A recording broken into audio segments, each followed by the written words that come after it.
I don't want to put the cart before the horse. I know you all are here, obviously, to talk about how to win the midterm elections, affordability strategy. But if you all are afforded the gavels, you're still going to have President Trump. We don't know what the Senate looks like. I know you guys are probably going to have a lot of bills that will match what you all are talking to the American people about. The one thing you will have is subpoena power. You really will have the gavels on committees to be able to investigate. Some committees are doing that now. But could you give us a little bit of a preview? I mean, are you guys like writing down everything that Trump, his family, other administration officials are doing that you all could potentially look into? You're obviously already investigating Kristi Noem. Like, what should we expect from you all if you do have the majority? What do investigations look like? I'll defer to Assistant Leader Neguse and then Vice Chair Liu to close this out. But let's just say, with the Trump administration, when it comes to oversight and accountability, it is a target-rich environment. And that is clearly on display. Now, what we tell our members and what we tell candidates who are running is we have to do all of the things. We have to do oversight and accountability, and we have to talk about the affordability agenda and how we're going to make life better for people if we're given the opportunity to lead and if we're given the opportunity to govern. We've been in divided government before. We've seen the lessons. Many of us were at the leadership table when those decisions were made, and we learned from that, and we're going to move forward. But we're going to address both issues, the oversight and accountability that is necessary and fundamental that our Constitution calls for and that this time brings. And we're going to talk about a proactive affordability agenda on how we lower the costs that people face. And we're going to do both. And we hope, and we will continue to reach out a hand to work with our colleagues on the other side of the aisle, just as we have done when we have passed things from the minority this year. We're going to continue that same ethos. And if they want to drive down costs that people face, then there will be a place for them. If they want to continue to do everything Donald Trump says, stand up, sit down, vote no, then that's what they'll choose to do. We don't have the luxury. We've got to help people.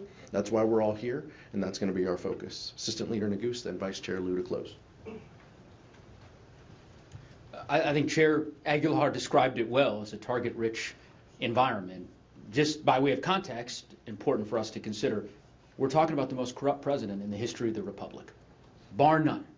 All the empirical evidence makes that abundantly clear. This is someone who has made billions of dollars for him and his family in the span of 14 months, crypto schemes, scandal upon scandals. And by the way, that same descriptor extends to his cabinet. You have to go back a century to the Teapot Dome Scandal of the 1920s to find a cabinet perhaps as equally enmeshed in corruption as this one. So make no mistake, oversight will be muscular and significant, and Ranking Member Raskin in the Judiciary Committee, Ranking Member Garcia, all of the ranking members, I think, will be fully engaged in that. But it is also important to remember that all of these schemes and scams and the grifting that is happening in this administration fundamentally is about robbing you, the taxpayer.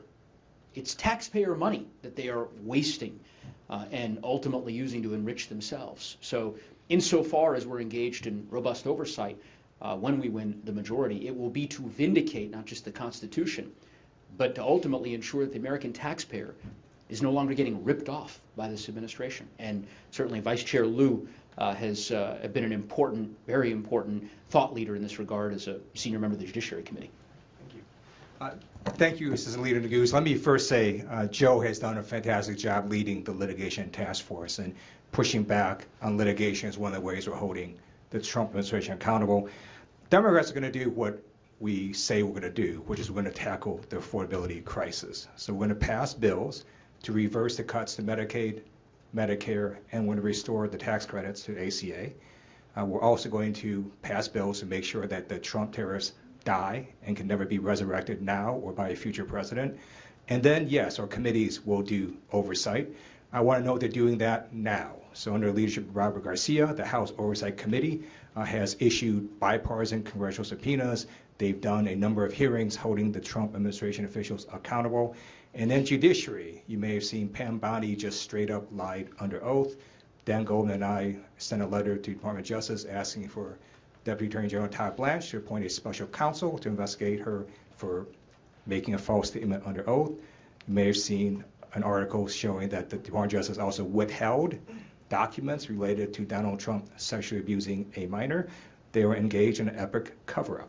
And so, yes, that's one of the issues that the Judiciary Committee is looking at right now and will continue looking at in the future. Thank you. Thank you.